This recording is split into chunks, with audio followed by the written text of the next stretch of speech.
Hello, I'm ELD. Welcome to Fast Effect Double Speed Magic the Gathering. Here we have Caleb on Is It Delver versus Matt on Punishing Thieves. Caleb leading out with that turn 1 Delver, so key. I mean, your win percentage is just much, much higher when you actually land a turn 1 Delver. And he's actually going to force back here. So Matt looking to stop it. Force of Will. And now Force of Negation on the Force of Will. So Matt trading 4 cards for Caleb's 3. And we'll see if he's able to recover from this. Oh, and Caleb just with a dagger to the heart just lands another Delver of Secrets. Stifle.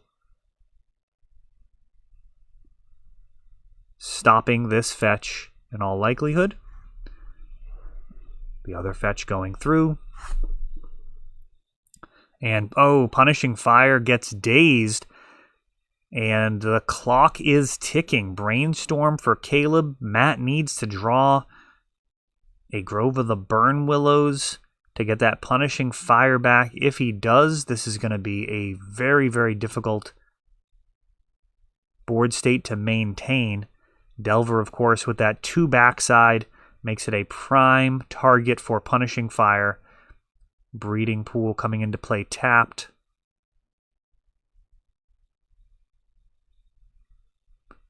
Breeding Pool actually seeing a little bit of play in Legacy on purpose as well. Sometimes the Field of the Dead decks happy just to have as many different named cards as possible. And Ponder now for Matt. I believe this would be a budget consideration in this deck. Matt does have a bunch of the duels, but we'll see. Maybe he has some reason to want to have different named cards. A Drown in the Lock. Delver defended with Force of Will. Matt down to just 11. 4 more swings, possibly less thanks to the availability of Burn from the side of Is It Delver.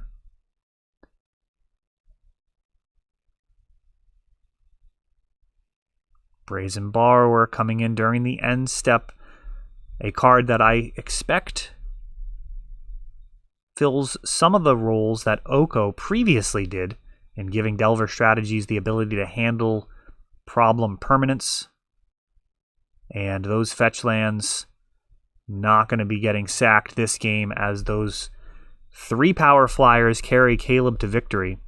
Oko was really interesting for Delver strategies in particular because it gave them the ability to answer opposing cards aside from counter magic in a way that contributed to their plan. And I think Brazen Borrower does in fact do that, as we saw there. It sped up the clock. Can also trade with opposing Delvers, and just in general, the ability to petty theft like a Chalice of the Void is a massive, massive improvement compared to previous builds of Is It Delver, which may have struggled against certain problem permanents.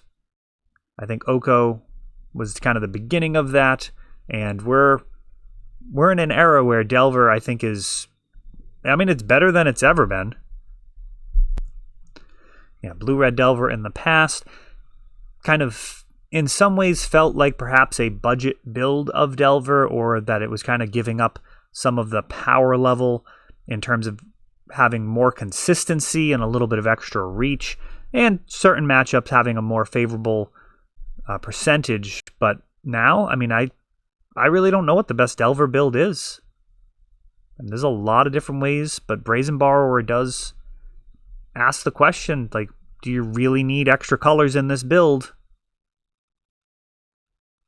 When Oko was around and Ren and 6 were around, I mean, the answer was yes. That was totally worth it to have green. But now, Blue-Red, I mean, you did lose Dreadhorde Arcanist, so I guess I can't say it's the best it's ever been. I suppose when Dreadhorde was here, it was the best that it had been. So yeah, maybe this is a step back. Scratch that. We do these in one take, so my mistakes get to live on camera with the players. Game 2, Matt will have the play. Oh. Misty Rainforest leading out. And Scalding Tarn for Caleb, so no turn 1 Delver. Wow, passing the turn. Not the type of start Delver is looking for. Grove of the Burn Willows, making any future Punishing Fires a real danger. Now that is the type of card that you sometimes want to hold on to in this matchup. I'm going to assume that Matt is actually out of lands.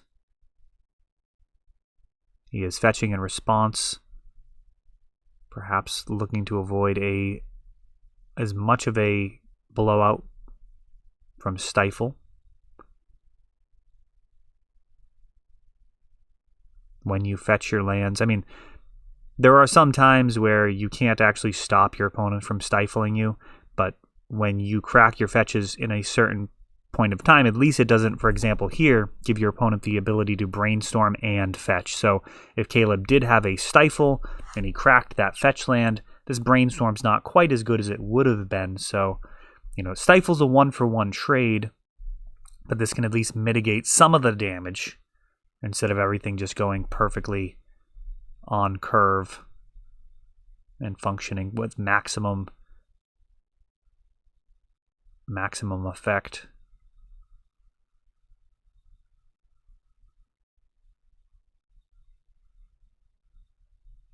Or efficiency, I suppose.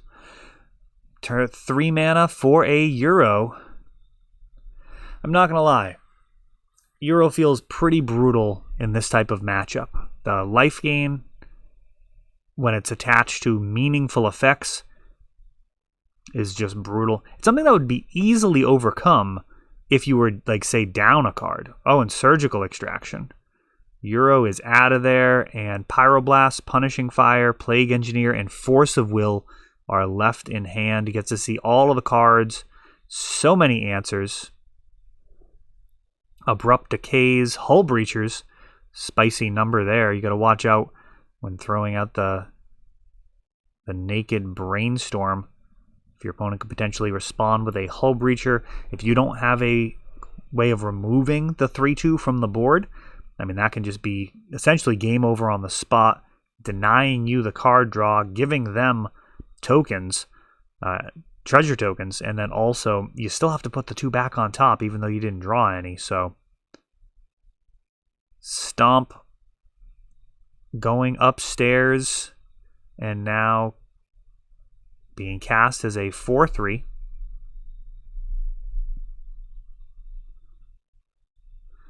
Bonecrusher Giant, I suppose, is a little bit better in the meta than it was when Dreadhorde Arcanus was floating around. Force of Will gets a Pyroblast slammed into it. Caleb did know the Pyroblast was there, opting to trade now.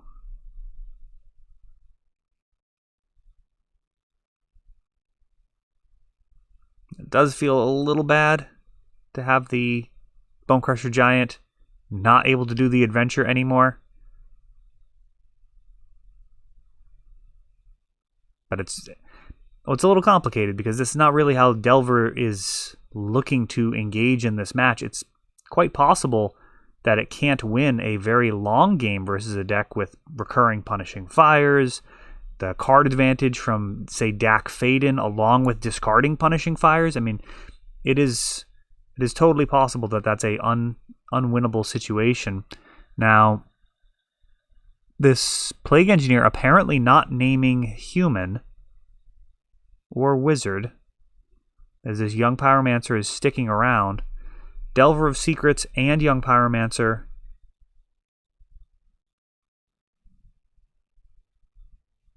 Oh, Force of Negation meeting a hard cast Force. Punishing Fire does in fact take out the Young Pyromancer and is ready to return along with plenty of mana.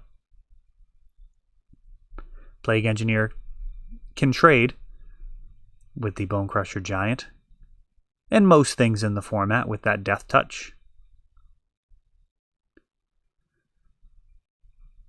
And the inevitability now resides with Matt. He can Punishing Fire at the end of each turn. Got multiple groves. He's going to be able to take this Bone Crusher Giant out of commission eventually. And then even go upstairs. I mean, you can just Punishing Fire your opponent repeatedly. They're gaining 1 off of the grove, but I mean, it's fine. Just 1 damage at a time. It'll eventually get there. We'll see if he opts to clear this Bone Crusher Giant. 2 mana for a Snapcaster. The ETB stifled. And now the Bone Crusher Giant turning sideways. Looks like Matt's going to opt to block and Punishing Fire it. Which I think Caleb's actually, what has he got, 1 card left in hand? Sometimes you want to do this before you block, just to make sure that the block is worth it. If they're going to be able to shut down your Punishing Fire, for example, you don't want to block for no reason. But it worked out no problem. And Punishing Fire now supported with another Plague Engineer, who represents a clock at this point. I mean,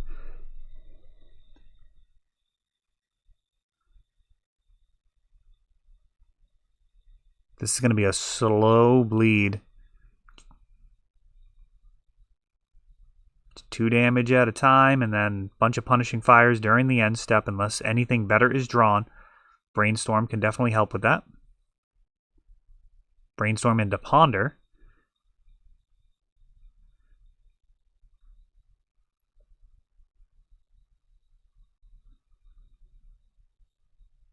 Dak Faden with Punishing Fire is incredibly grindy.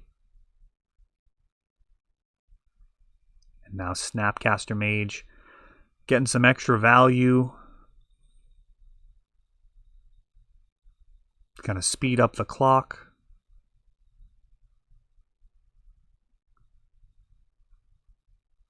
And a Punishing Fire to the dome.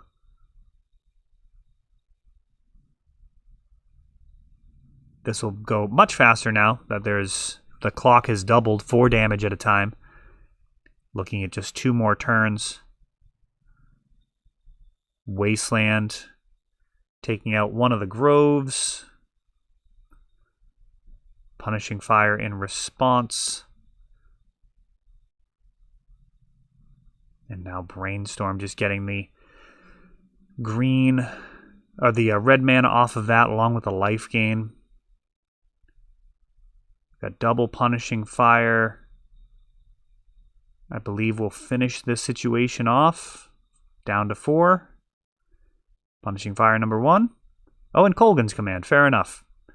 So Punishing Thieves, with that board control focus, is able to pivot at the last second just to cross that finish line. Really more of a mercy than anything.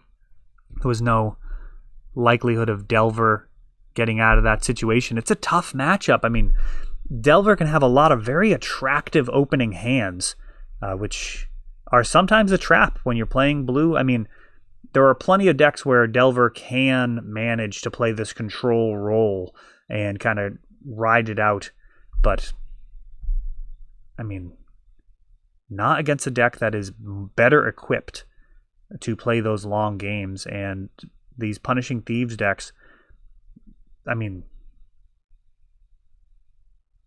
Dak just discarding 2 Punishing Fires, if that comes up, I mean, it's brutal. Like, it really does just give a tremendous amount of resiliency. And Punishing Fire is kind of inevitable. Like, it'll eventually get there. It's really tough to stick threats when your opponent has, potentially 6 damage, like 3 Punishing Fires. Just return them all and just take out whatever it is that you play. There's only so many win conditions in these decks. When all of them are vulnerable to that recurring answer, I mean, it's a real challenge. You've got to get down early. You got to hope that they don't have a draw that lines up well against you. If it does, you're going to have your work cut out for you. Ponder for Caleb starting off. Hopefully he has a turn 2 threat.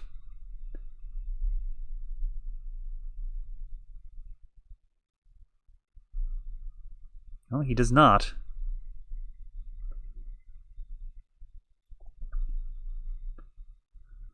Matt would be totally content to go land go for like 7 turns. Like, he would be absolutely fine with that.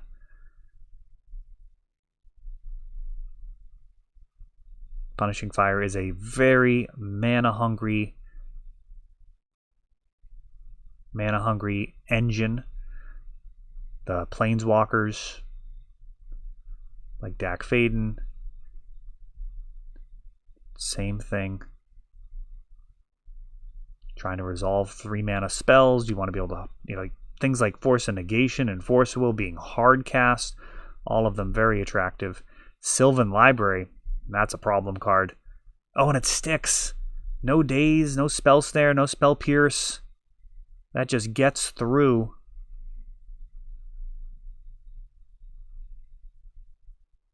Matt is going to have a huge advantage in card quality moving forward. A Wasteland.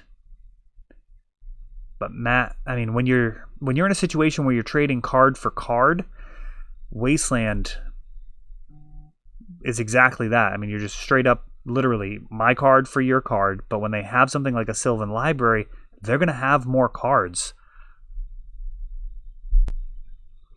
Breeding Pool comes down. Wasteland. And True Name Nemesis. All right. This is a legit threat. Force of Will. Force of Will back. And True Name is going to stick. And it's really now the hunt for Plague Engineer, which just so happens to line up so well. That 1 toughness, super relevant.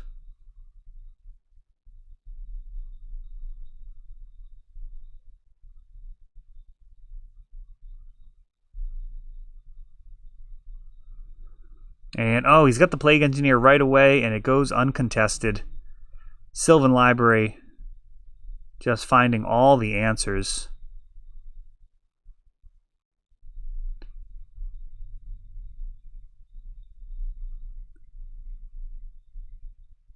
Plague Engineer, such a powerful Magic card. Feels like the type of card that just should be like $20. And we'll see. Maybe it will end up being a bit more. I have no idea what's going to be in Modern Horizons 2. It's like a weird set. Like I said from the beginning, Modern Horizons 2, if it's going to be Modern Horizons by definition, can't reprint things that are already in Modern. Like Modern Horizons by definition was introducing cards. Every card in it were cards that were new to Modern. And now it's, I guess it's just a Masters set. I don't know. I'm not sure what to make of it. There's going to be some new stuff in it, presumably, to introduce to Modern. But that's a weird thing when that distinction breaks down.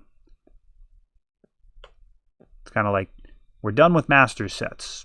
And then they do Double Masters. And then they do Time Spiral Remastered.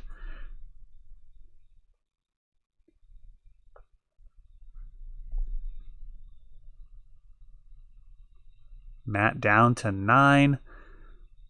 Self-inflicted wounds from the Sylvan Library, just keeping him way ahead. And just makes Euro that much stronger. Like, Euro's an incredibly potent Magic card. But that life gain, when you can also leverage that to draw even more cards. We got a Hull Breacher. That gets Daze during the end step. Hard cast Daze.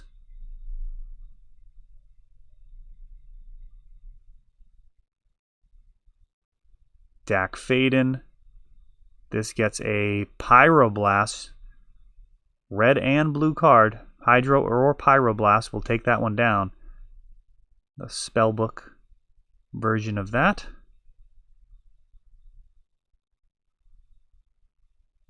Can't really go wrong with any of those Pyroblasts. I actually really like the 5th edition one. The white border on 5th edition just stands out beautifully against the deep red from the printing. back in 97. Snapcaster Mage. Matt's mana base building.